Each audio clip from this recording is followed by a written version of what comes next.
Welcome to That's Joy, the podcast. I'm your host, Cece Calbanero, and I'll be sharing stories of miracles, God moments, and unpacking the truth behind what joy truly means. My friend, when God gives you a direct call on your life, be sure to answer it. Here's to answering my call together.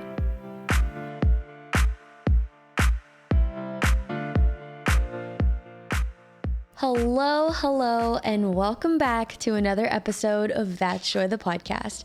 I am your host, Cece, and I am so glad you are here today. Today, we're talking about a topic that I feel like we need to talk about more. But before we go there, if you're new around here, you might not know this. We love kicking off every episode with a little joyful noise. Nothing good news movement, but on a podcast. What are the good things that are happening? Let's highlight more of that. And so this week's joyful noise is from me and my heart and brain slowing down. What do I mean by that? Well, for the very first time in months, if not over a year, I picked up markers, like Crayola markers and blank pages, and just started drawing. And now when I say drawing, my version of drawing is more so calligraphy and fonts. I really enjoy typography and calligraphy so much. And so there was one evening where Jonathan was at small group and I was like, you know what? I need to pick up some pens again. And my goodness, is it my joyful noise? Because there are only a few things that I have found that really bring me to the present moment and allow me to think about nothing else except what I am doing in that moment.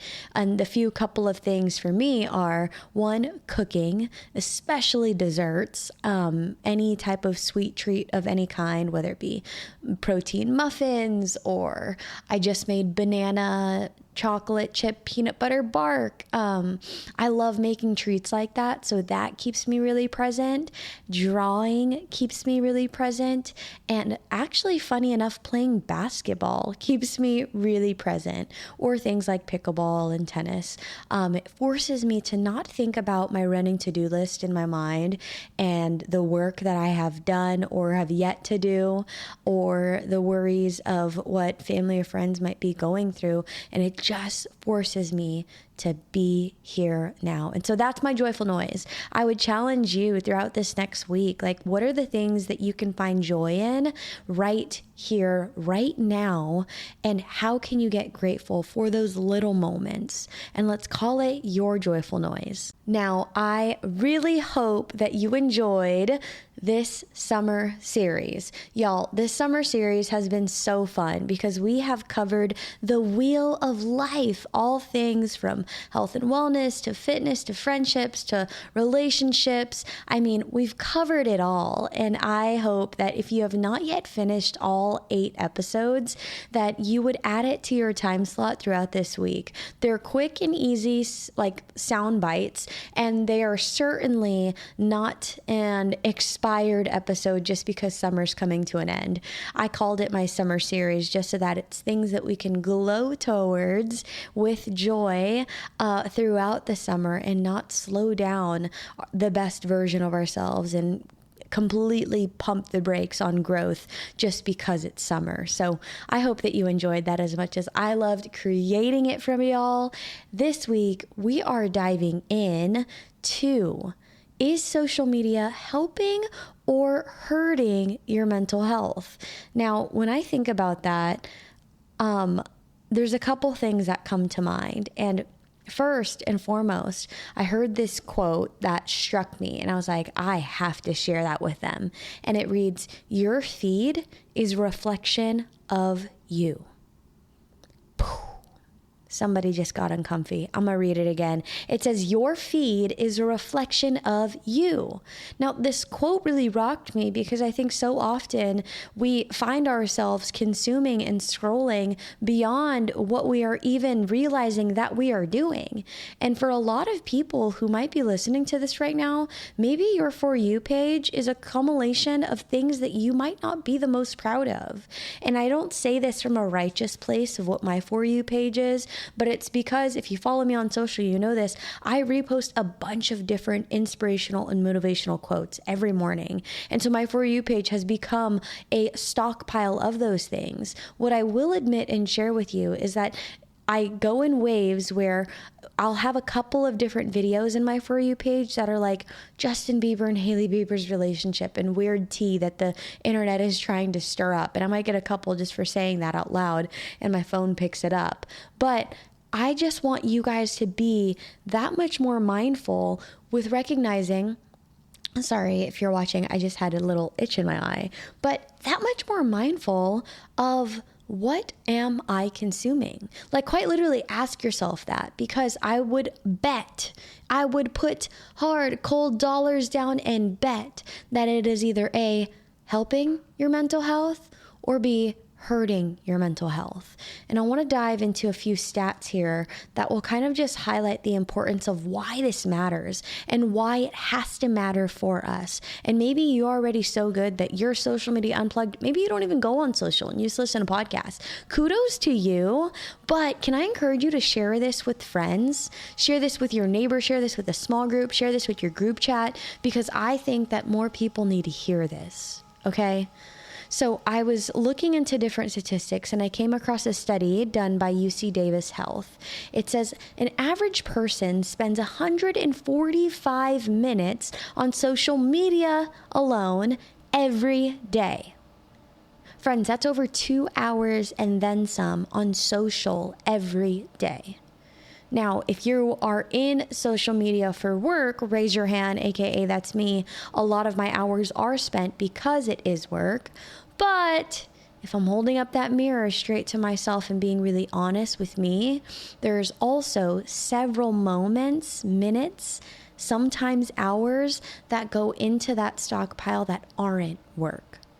And if this is not your job, if social media is not your job, and you find yourself in this bracket or more, let's reel it in real quick. Let's bring up that mirror real quick and just take a second to be honest with ourselves. Another interesting stat that I wanted to pull and share is cyberbullying. Y'all, cyberbullying is very real. It's still prevalent no matter what side of the internet you're seeing. I know a lot of people who are probably listening to this have straight up Christian content for days, which is amazing. But you might almost be desensitized to what majority of the world is seeing, and a lot of the different angles of the world and what they're seeing. I mean, I manage different social media accounts for different brands with my husband now. If you don't know, check out his social media because he's made a couple different career pivots, but we both do this for work now. So we are constantly seeing several different angles of social being on others' accounts, right? And so here's an interesting stat about cyberbullying. In 2020, 44% of all internet users in the US said they have experienced online harassment. 44%. The addictive nature of social media activates the brain's reward center by releasing dopamine. That's why we're so addicted to it. Like, they've actually quite literally computed this design for us to be addicted to it. And this is a feel-good chemical linked to pleasurable activities. That's what dopamine is. When we post something, our friends and family can quote unquote like it, giving us a boost of dopamine. However, when we don't get that boost of approval, it can impact our sense of self and adequacy. And I just thought that that was really interesting and something that we need to highlight more. Like, I want to challenge you in asking yourself, are you, one, consuming things that you would be proud of? And two, are you being a light in a dark place? Because here's the other fact. All of those stats are very real about the negatives to social media and how they can impact your mental health in a negative way, but we also know that it can also impact you in a positive way, right? And so it's not all bad. Chances are, if you found That's Joy the podcast, you found it through good content because of social media, on social media. So for that, it is not a bad thing. I I don't want you to listen to this episode and think CC wants me to completely fast social media and never use it ever again. I don't want that. I think that's a horrible idea for Christians and believers because we have to be a light in the dark place, right? But we have to be intentional and mindful of how we're stewarding our time here because it can hurt us. And it could also help us and help others. So here are a couple of the things that I want you to practice to be more mindful in these areas.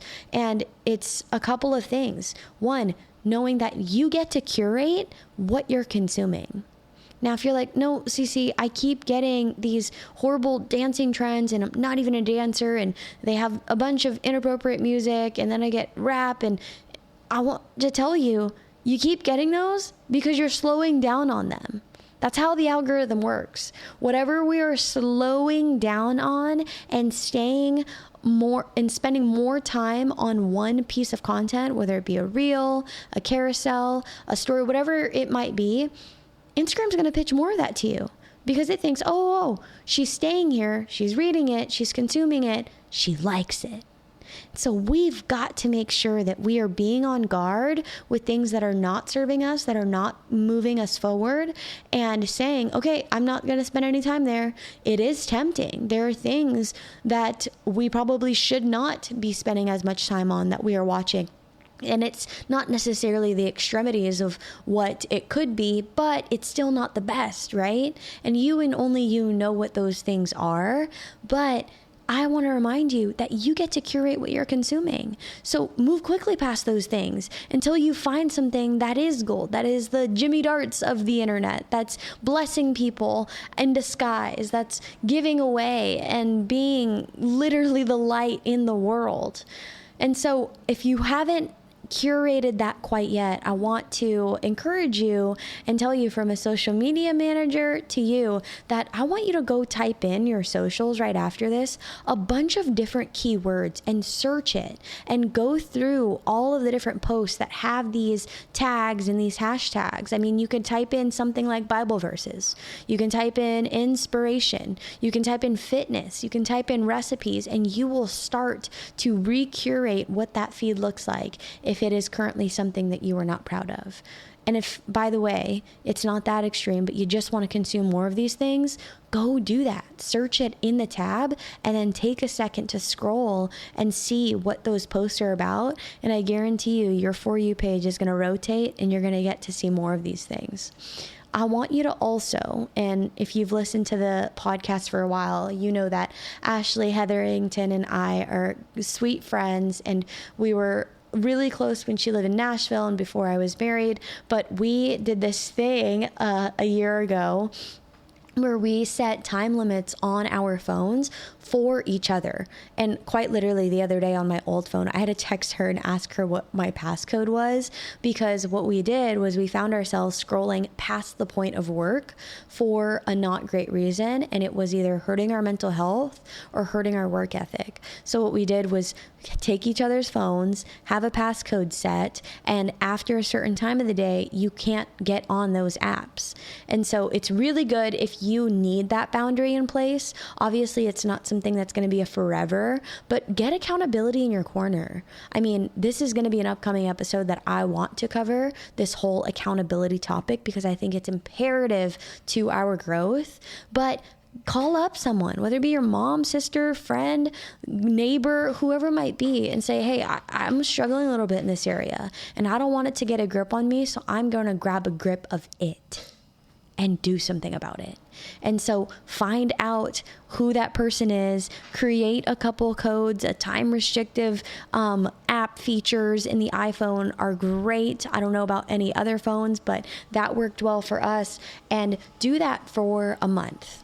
See how it feels. If you still need it longer, extend it another month. See how that feels. And just watch how much peace gets flooded into your life when you don't feel like this device is consuming you. Okay. The other thing that I want you to do outside of setting those time restraints is just setting specific hours for social media usage and putting your phone outside of areas. Like now when I work, I'll throw my phone behind me, like behind my desk, so that I'm looking forward at all the things that I can see and my phone's not even in sight. I mean, whatever you've got to do, if you got to put it in a box somewhere, do that. Just make sure that you are being disciplined and practicing that discipline even in this area, because I'm telling you, the amount of time that you're going to get bought back, you're going to realize, wait, what did I do before when I was scrolling so much? I just want to celebrate myself for a second and say that my time usage with being a social media manager and owner, I literally dropped down to a number that I have not seen yet for how many hours spent on my cell phone, and I am so proud. And I'm just saying that because that happened this week. I mean, there's so many weeks where I've spent so much more time on it, and the number has been embarrassing, but we're getting better, okay? We are getting better. And here's the other thing that I want to share with you that I've shared numerous times on the podcast before, and it's this whole idea of realizing that the mute button exists, okay? Realizing that who you follow is a choice. If you are following a bunch of different people that make you feel like you enter the lane of comparison more than inspiration, then I want you to ask yourself, am I still following them on purpose? And if you cannot answer that question with a raging yes, that I believe in them, I want to support them, even though I find myself, competing with them at times, that's okay. But I want you to get mindful about that. Because if the answer is no, and you're following a bunch of Victoria's Secret supermodels, or heck, the Olympics just happened, if you're following every single Olympian that you saw, and you find yourself like constantly comparing your body type to their body type, maybe that isn't the right choice in this season. We've got to be mindful, and then remember that it is a choice to follow who you follow. If it is no longer serving you, it is okay to hit that unfollow button, and it is okay to utilize that mute button if it means that it is going to protect you and your mental health.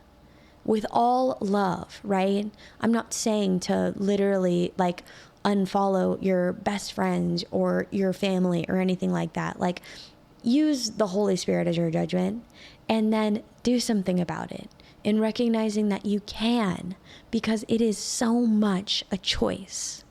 Friends, I want more than anything for social media to be something that helps our mental health and is not something that hurts it.